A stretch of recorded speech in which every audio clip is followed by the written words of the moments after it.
पाठ 17 जीता कौन। प्रस्तुत पाठ में कछुए और खरगोश की प्रचलित पुरानी कहानी को नए रूप में प्रस्तुत किया गया है। एक युवा खरगोश अपने पूर्वजों की पराजय के कलंक को धो देने का निश्चय करता है।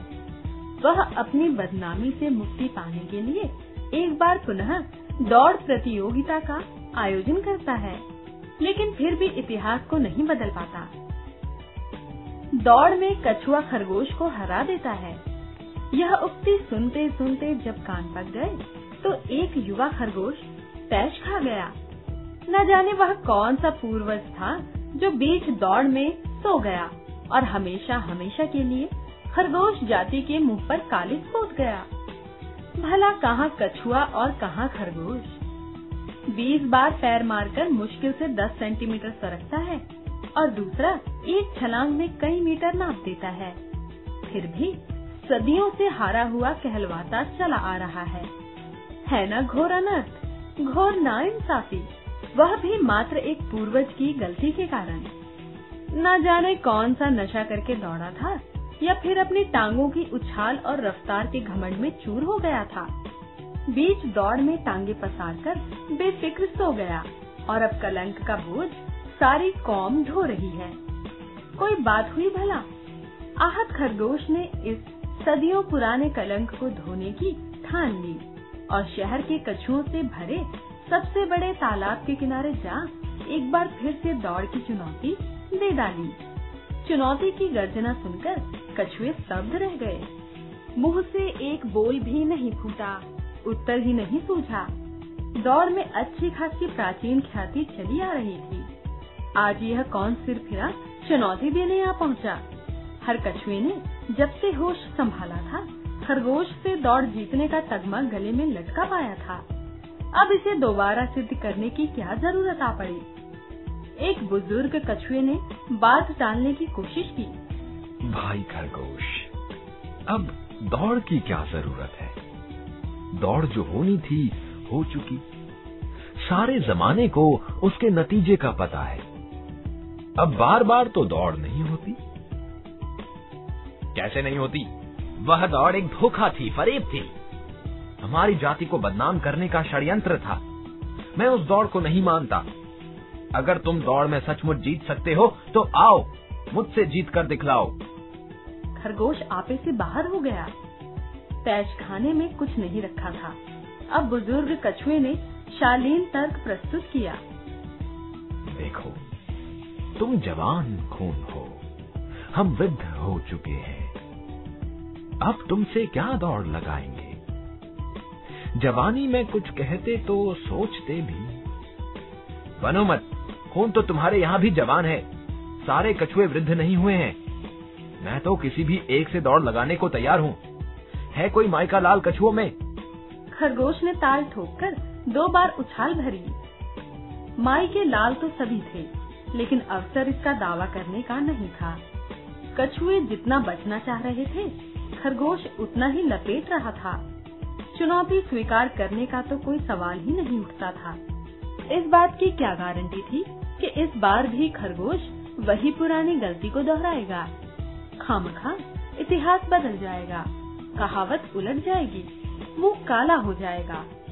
चुनौती उठाने का अर्थ था, आ बैल मुझे मार।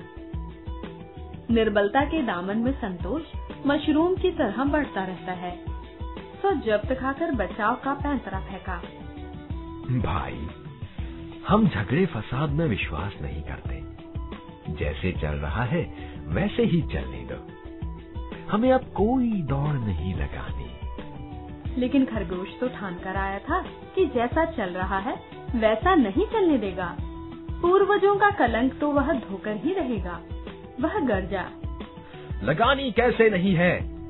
अगर दौड़ नहीं लगानी तो हार माननी पड़ेगी। घोषणा करनी होगी कि कछुए खरगोश से दौड़ हार गए। अब कभी कछुए को दौड़ में खरगोश से जीता हुआ नहीं समझा जाएगा। कछुए चुप्पी साध गए। अब अचानक खरगोश को अपनी भूल का एहसास हुआ। उसे प्रेस को साथ लाना चाहिए था। कोई संवाददाता होता जो उसकी इस दमदार चुनौती को सनसनीखेज समाचार के रूप में प्रसारित करता, दूरदर्शन पर भी देता। अगर कछुए इसी तरह टाल मटोल करते रहे तो कैसे होगी दौड़? कैसे हो सकेगा खरगोश जाति का मुंह उजला? कैसे धुलेगी परंपरागत कालिक? उसकी चुनौती को, प्रस्तावित दौड़ को और उसके परिणाम को पूरे प्रचार प्रसार की जरूरत थी। स्थानीय या राष्ट्रीय नहीं, अंतर्राष्ट्रीय जगत में भी। उस कलमुही कहावत का भी तो विभिन्न भाषाओं में अनुवाद होकर सदियों से जमकर प्रचार हुआ है। अतः सोच समझकर खरगोश ने नया पासा फेंका। मैं कल फिर इसी समय आऊंगा। इस बार मेरे साथ प्रेस और फोटोग्राफर भी होंगे। अगर कोई कछुआ दौड़ लगाने के लिए राजी नहीं हुआ तो समझ लो कहावत बदल जाएगी। देश विदेश के अखबारों में छपेगा कि खरगोश कछुए से दौड़ जीत गया है। खुली चुनौती के बाद भी कछुआ दौड़ में खरगोश को नहीं हरा सका। वह कहावत कोई तुम्हारी जागीर नहीं है जिसका फायदा तुम पीढ़ी दर पीढ़ी उठाते चले जाओगे। खरगोश तो उफनता बिफरता अगले दिन आने के लिए कहकर लौट गया, लेकिन कछुओं की चेतना घंटों तक नहीं लौटी। बैठे बिठाए किस मुसीबत में पड़ गए। सब कुछ ठीक ठाक चल रहा था, ये अचानक खरगोश की मति कैसे फिर गई। गहन मंत्रणा करने के लिए सभी कछुए अपने मुखिया के चारों ओर सिमट आए। चिंतातुर मुखिया की वाणी गंभीर हो गई थी। ये हमारे लिए घोर संकट की घड़ी है। लगता है ये खरगोश बिना दौड़ लगाए नहीं मारेगा और हम इस दौड़ को जीत नहीं सकते। मुझे कोई उपाय नहीं सूझ रहा है। हाँ, इस संकट में अगर हमारी कोई सहायता कर सकता है तो वह है मनुष्य। उसमें सोचने समझने की ताकत हमसे कुछ ज्यादा है। ईश्वर ने उसके मस्तिष्क का आकार प्रकार हमसे बड़ा और ज्यादा पेचीदा बनाया है। उसमें दिन रात नई नई खुराफातें पकती रहती हैं। अगर वह हमारी सहायता करना चाहे तो कोई न कोई जुगाड़ जरूर निकाल देगा। लेकिन मनुष्य जाति तो बहुत लालची है। बिना फायदा देखे तो एक फली भी नहीं फोड़ती। हमारी सहायता क्यों करेगी? एक बुजुर्ग कछुए ने टोका। मुखिया बुजुर्ग से सहमत था। बुजुर्ग कछुए ने 16.25 आने सच कहा था। उसके अपने अनुभव का भी यही निचोड़ था। लेकिन इस बार प्रश्न इतना विकट था कि कछुआ जाति हर ओखली में सिर देने को तैयार थी। सब कुछ दांव पर लगा था। पूर्वजों की इज्जत, गौरवशाली परंपरा, उज्जवल इतिहास। अतः उसने भी खुलकर खेलने की ठान ली। तालाब में डुबकी लगाई और तलहटी में छिपाई स्वर्ण मुद्राओं की थैली निकाल लाया। यह स्वर्ण मुद्राओं की थैली 500 वर्ष पूर्व एक श्रेष्ठी की गांठ से निकलकर उस समय तलहटी में पहुंच गई थी जब वह इस प्राचीन तालाब में डुबकियां लगा रहा था। इस थैली की खोज मुखिया के पूर्वजों ने की थी और तभी से यह एक पुश्तैनी धरोहर बनकर पीढ़ी दर पीढ़ी उसके परिवार के पास चली आ रही थी। शायद आज उसके सदुपयोग का उचित अवसर आ गया था। स्वर्ण मुद्राओं की थैली लेकर कछुओं का मुखिया मनुष्य जाति के प्रसिद्ध वकील तिकड़म दास के पास पहुंचा। रो रो कर अपनी सारी व्यथा सुनाई और सहायता के लिए पुरजोर गुहार की। नामी वकील तिकड़म दास ने मुंह टेढ़ा कर लिया, उलाहना दिया। कछुए होकर खरगोश से दौड़ जीतना चाहते हो? खरगोश की छलांग देखी है? कछुए ने तिकड़म दास के सामने स्वर्ण मुद्राओं की थैली खोल दी। थैली खुलते ही स्वर्ण मुद्राएं बिखर कर फैल गयीं। तिकड़म दास ने आंखों ही आंखों में गिनती कर ली। खरे सोने की पूरी 21 मुद्राएं थीं। सहज स्वाभाविक प्रतिक्रिया हुई। उसकी आंखों में चमक और आवाज में सहानुभूति उमड़ पड़ी। तुम मुझसे आखिर चाहते क्या हो? तिकड़म दास ने 2 मिनट सोचा, फिर स्वर्ण मुद्राएं बटोरी और बोला, जाओ, तुम्हारी इज्जत बची रहेगी। अब जब खरगोश आए तो उसे मेरे पास ले आना। कहना कि प्रतियोगिता मेरी देखरेख में होगी। बाकी सारी बात मैं संभाल लूंगा। तुम निश्चिंत रहो। कछुआ और बहुत सारी बातें कहना और जानना चाहता था, लेकिन तिकड़म दास आगे कुछ भी बोलने बताने के मूड में नहीं था। अतः कछुआ मन महसूस कर वापस लौट आया। उसको यह नहीं बताया गया था कि तिकड़मदास सारी बात कैसे संभालेगा। जब सारी कौम पर संकट हो तब भला मौखिक आश्वासन से मुखिया कैसे निश्चित हो सकता था। उसे तो यह भी नहीं बताया गया था कि दौड़ होगी भी या नहीं। दौड़ हुई तो जीत कैसे होगी। मुखिया के साथ साथ सारी जाति चिंतित थी। एक ने कह ही दिया, मुझे तो लगता है कि स्वर्ण मुद्राएं बेकार ही गईं। मनुष्य भला खरगोश से हमें कैसे जिताएगा। हमारी जगह खुद तो दौड़ने से रहा। सुनकर मुखिया ने आंखें तरेरी। तू अभी मनुष्य का स्वभाव नहीं जानता। पैसे की खातिर वह सब कुछ कर सकता है। आज के दिन उसमें कहीं ईमानदारी बाकी है तो बस बेईमानी के कामों में ही। तू देखता रहे, स्वर्ण मुद्राएं बेकार नहीं जाएंगी। अपना तिकड़मदास कोई ना कोई तिकड़म भिड़ा कर रहेगा। अगले दिन जब खरगोश आया तो कछुआ उसे तिकड़मदास के पास ले गया। खरगोश अपने साथ 2 संवाददाता भी लाया था। खरगोश अपनी जीत के लिए इतना आश्वस्त था कि तिकड़मदास को इस दौड़ का रेफरी बनाने में भी उसे कोई ऐतराज नहीं हुआ। तिकड़मदास रेफरी ने प्रतियोगिता की शर्तें गिनानी प्रारंभ की। यह एक लंबी दौड़ होगी जिसमें प्रतियोगी 10 किलोमीटर की दूरी एक बार में तय करेंगे। मुझे मंजूर है, लेकिन इस दौड़ के विजेता के गले में फूलों की माला डालकर उसका फोटो खींचा जाना चाहिए और दूरदर्शन पर भी दिखाया जाना चाहिए। खरगोश ने अपना प्रस्ताव रखा। वह निश्चित जीत का कल्पना चित्र साकार दिख रहा था। तिकड़मदास ने दूसरी शर्त रखी।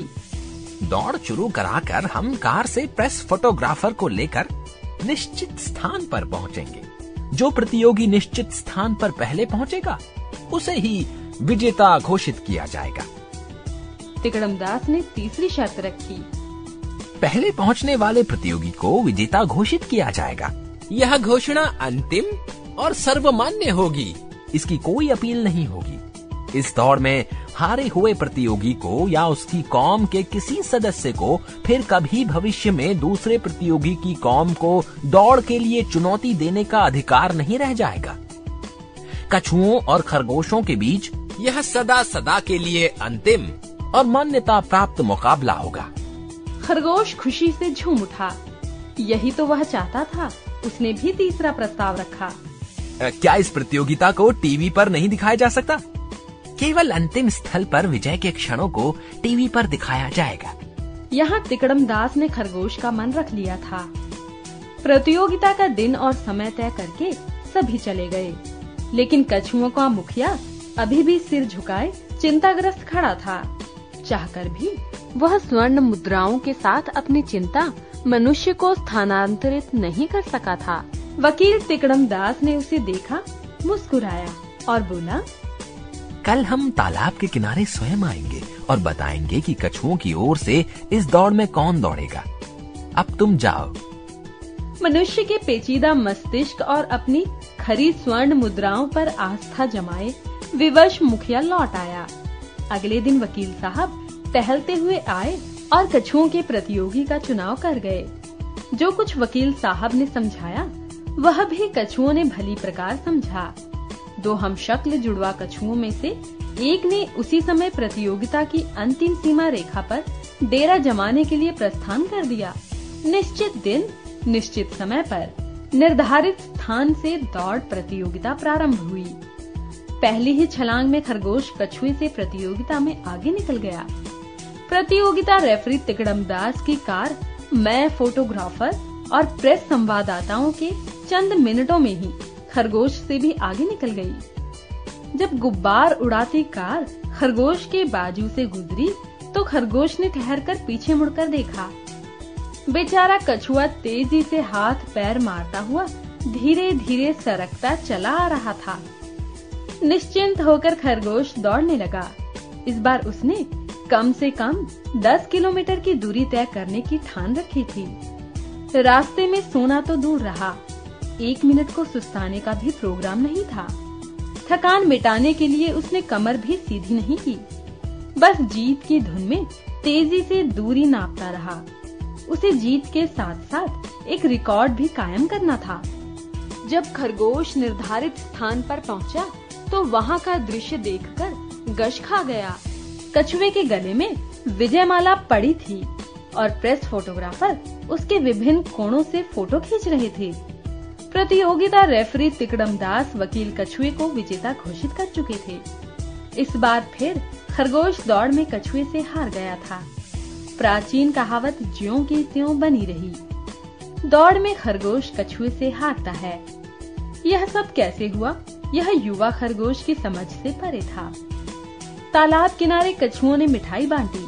एक कछुआ समाचार पत्र भी ले आया। उसमें विजेता कछुए का गले में माला डाले बड़े आकार का फोटो छपा था। फोटो देखने सभी कछुए पानी से बाहर निकल आए थे। कछुओं के मुखिया ने विजेता कछुए के भाई को फटकारा। तू पानी के अंदर जा। तुझसे वकील साहब ने क्या कहा था? कुछ दिन अपनी सूरत किसी को ना दिखाना। अपराध बोध से ग्रस्त जुड़वा भाई लपक कर फिर पानी में घुस गया। समस्त कछुआ समुदाय मानव मस्तिष्क और उसके स्वभाव की विलक्षण पेचीदगियों का मन ही मन कृतज्ञ हो गया।